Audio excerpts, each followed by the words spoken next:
And that's important because the American investors are the most litigious in the world. We all know, Americans like to sue, but we actually have the statistics. When you look at all the ISDS cases, American companies sue twice as often as the next most litigious country's investors. And when they sue, when you look at the past cases, they have a 98% chance of a broad interpretation of their rights.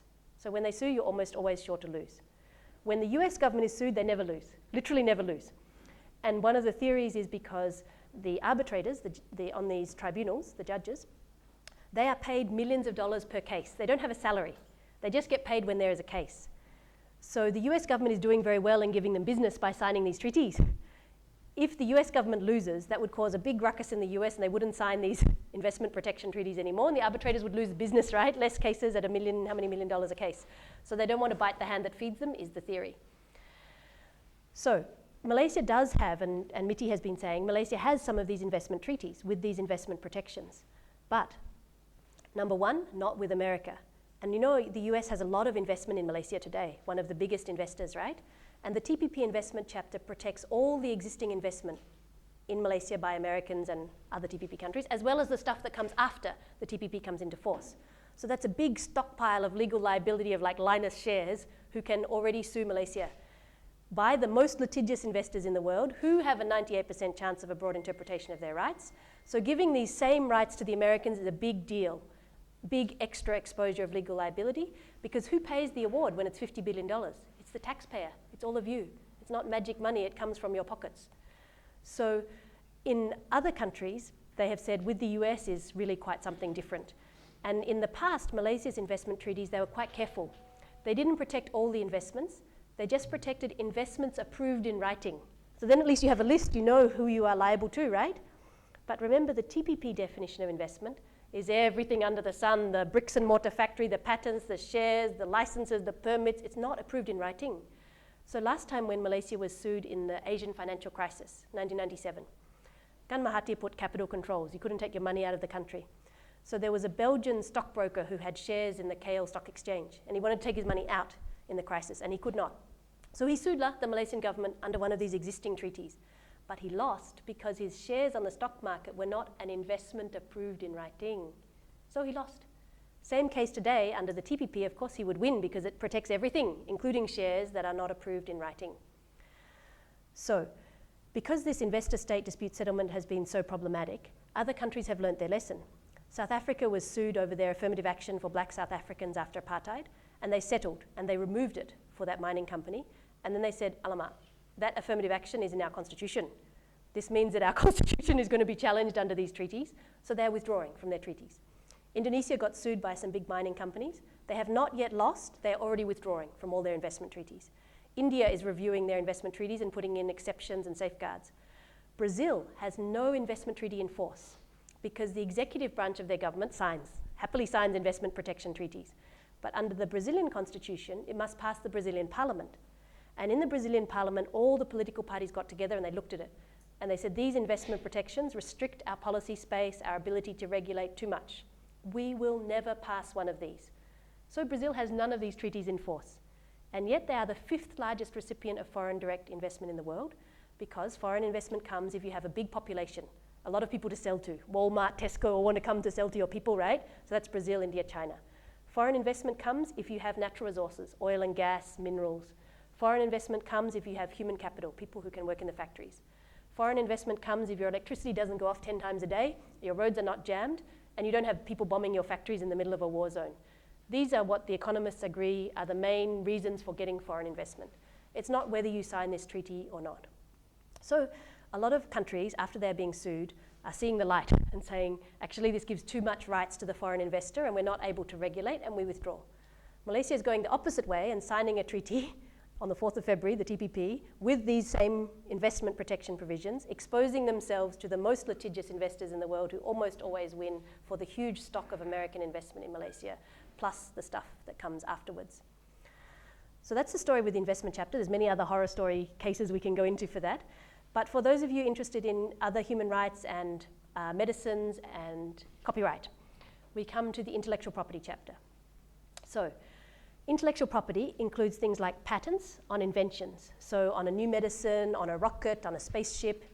It includes things like copyright on textbooks, films, music. And so generally in the TPP, the US is the net intellectual property exporter. They have the Hollywood industry, the book publishing industry, the multinational pharmaceutical companies. So if the intellectual property protection goes up, the benefits flow to the US. Malaysia is a net intellectual property importer. And most countries in the world are. Australia, New Zealand, all net intellectual property importers. In Malaysia, 90%, 90% of the patents granted in Malaysia are to foreigners, foreign companies. So if you have longer patents, stronger patents, 90% of the benefits go offshore to the foreigners. In outflows of money, royalty payments that affect your balance of payments. So what does the TPP say? In Malaysia and all the TPP countries are already members of the World Trade Organization at the international level, which already requires patents on medicines for 20 years. So that's 20 years before you can have the cheaper generic version of the same medicine. So if you think about Panadol, it's made by Glaxo, but the patent finished a long time ago.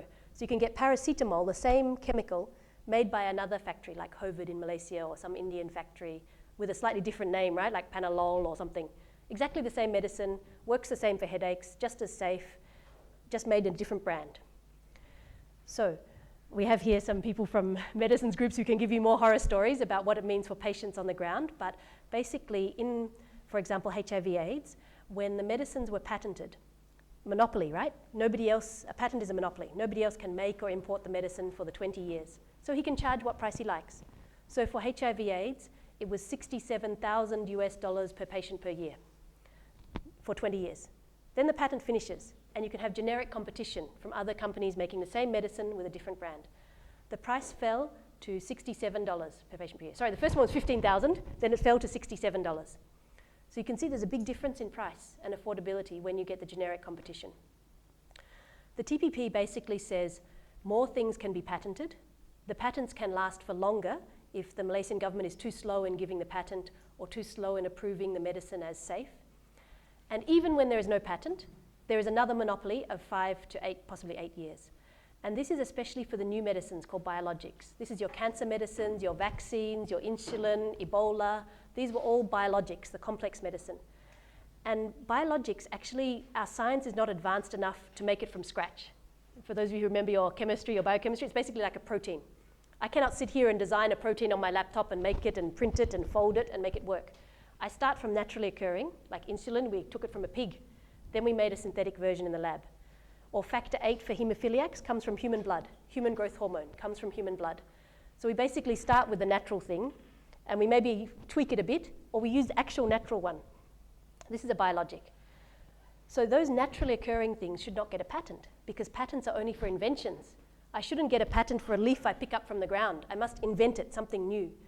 So often biologics should not get a patent. So you can get the generic version immediately. But now with the TPP, 5 years, you cannot get the generic version, even when there is no patent. And these biologics can be more than $500,000 per patient per year at the monopoly price. Wait 5 years. And what we already know is that the Ministry of Health in Malaysia already cannot afford to subsidize all the medicines Malaysians need. Some of you may have already found out certain cancer medicines your family has to pay from your own pocket. Certain HIV medicines, second line, pay from your own pocket. So already the Ministry of Health in Malaysia cannot afford to subsidize all the medicines that Malaysians need, let alone with the TPP when we have the high prices for longer before we can get the cheaper generic version. So again, we think back to the Malaysia-US Free Trade Agreement negotiations in 2007 under Prime Minister Abdullah Badawi. He was facing the same demands for stronger intellectual property protection. At that time, he said, no, not suitable for Malaysia. We need affordable medicines. What has changed between 2007 and 2015? Suddenly, all Malaysians can afford $500,000 per patient per year? No problem, huh? What has changed that suddenly makes it okay today to agree to something that was not okay in 2007 because it was unaffordable for Malaysian patients and for the Malaysian government, Ministry of Health? Yet somehow today, the same thing is okay with the current Prime Minister. So, for those of you who look at the human rights impact, the UN Special Rapporteur on the Right to Health has said that developing countries should not agree to this stronger intellectual property protection because it violates the right to health. Malaysia, of course, has signed very few human rights treaties, but one of them is the rights of the child, which includes the right to health. And in fact, when Ghani Patel, Abdul Ghani, was the Attorney General, he was called up before the Geneva Committee on the Convention of the Rights of the Child, during the Malaysia-US Free Trade Agreement negotiations, and he was asked, how can you agree to stronger intellectual property on medicines against your obligations on the rights of the child? And he said, don't worry, I understand, it's a big problem. We will not agree to stronger intellectual property on medicines. He told the committee in the UN. But now, of course, different Attorney General as well. So the question then we come to human rights impact assessments. So the same UN special rapporteurs for different human rights have said that before countries agree to these things, they should do human rights impact assessment to see what is the impact. Should they do, should you sign or not, given the human rights impact? Has Malaysia done a human rights impact assessment? We haven't seen la. Thailand did. When Thailand was negotiating the US Free Trade Agreement, which they didn't sign, their National Commission for Human Rights, like Suhakam, did a very comprehensive study of all the different chapters of their US Free Trade Agreement. And they came to the conclusion that it would be like a tsunami coming to wash over Thailand and destroying it. That was the Human Rights Commission of Thailand's conclusion. But Suhakam, to our knowledge, has not yet done a human rights impact assessment. So then the other part of the intellectual property chapter, we still want to talk about farmers, huh? Farmers, okay. Farmers are also affected by the intellectual property chapter. Karena petani memang dia perlu benih. They need the seeds, right? So today, without the TPP, if I plant rice and Gudial plants corn and they grow and we harvest the seeds, we can swap. Next year I plant corn, Gudial plants rice, nobody goes to Monsanto to buy seeds. So Monsanto not happy, lost business, because we are all swapping seeds amongst ourselves and not going to the shop to buy. So in the TPP, Malaysia must join a treaty that makes it illegal for the farmers to swap seeds. And the farmers must pay royalties on the seeds for 20 to 25 years for all the protected species. So that's longer than a patent. Patent is 20 years, this one 25 years. So the cost of production for farmers goes up. And then if those of you who are not pro-organic, the cost of agricultural chemicals also goes up for the farmers, the pesticides and herbicides, or rather it stays at the high price for longer. And that can be 14% of the input costs for farmers, 3 times more expensive. So farmers are squeezed from this side, they're squeezed from the tariffs removal, and then subsidies continue, so they are squeezed from different sides. The last part of the intellectual property chapter, I mean, it's long, we don't have time to go into it, but for copyright for students.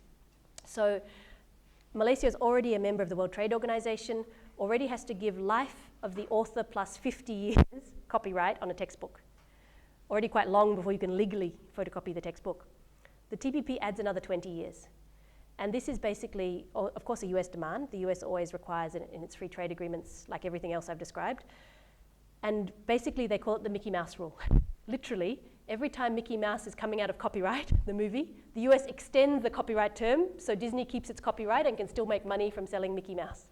Literally, went from 50 to 70, 95, 100, keeps going every time he comes out of copyright. And then the US is the net IP exporter, remember? So they want Malaysia to keep paying royalties on Mickey Mouse, so they make it life plus 70 years in the TPP. So of course this is not for your modern scientific textbooks. This is more if you're doing history or literature, but I think it's especially important for Malaysia because there's a lot of translation in Malaysia. You go English to Malay, to Chinese, to Tamil. Every time you translate, you have to pay royalties as long as there is copyright. So that's another 20 years of paying royalties for all those translations.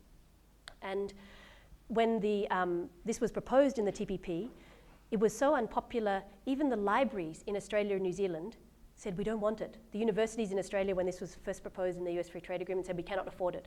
So if the libraries and the universities in Australia and New Zealand cannot afford, what more in Malaysia? Because even when I was studying in Australia, the library could not afford all the journal databases we needed, right? And could not afford to subscribe to everything you need, including the back issues. The archive pays more to get that. So if Australia cannot afford, how Malaysia? So even the New Zealand government said it will cost New Zealand more than $55 million a year to have this longer copyright by 20 years. So New Zealand got a transition period longer than Malaysia before they have to implement that. Now Malaysia's population is about 6 times bigger than New Zealand. So if you say 6 times 55 million, $300+ million a year, extra payments because of that copyright term extension of 20 years.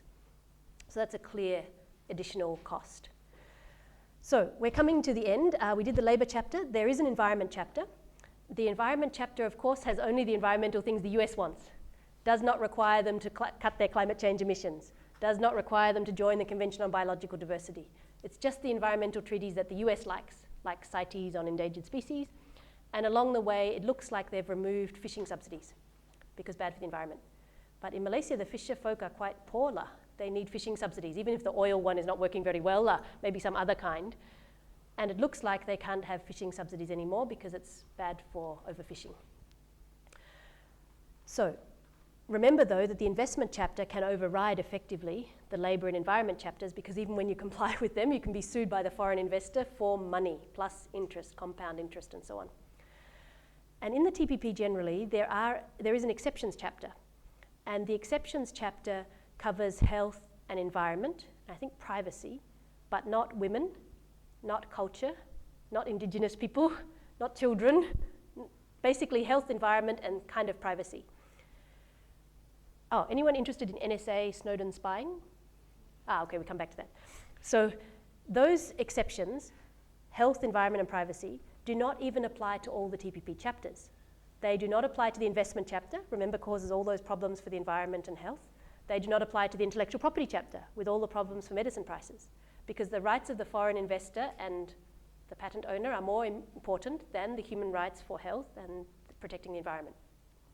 And even in the chapters that it applies to, it is very difficult to use. They copy the exception from the World Trade Organization rules. And that exception countries have tried to use that 44 times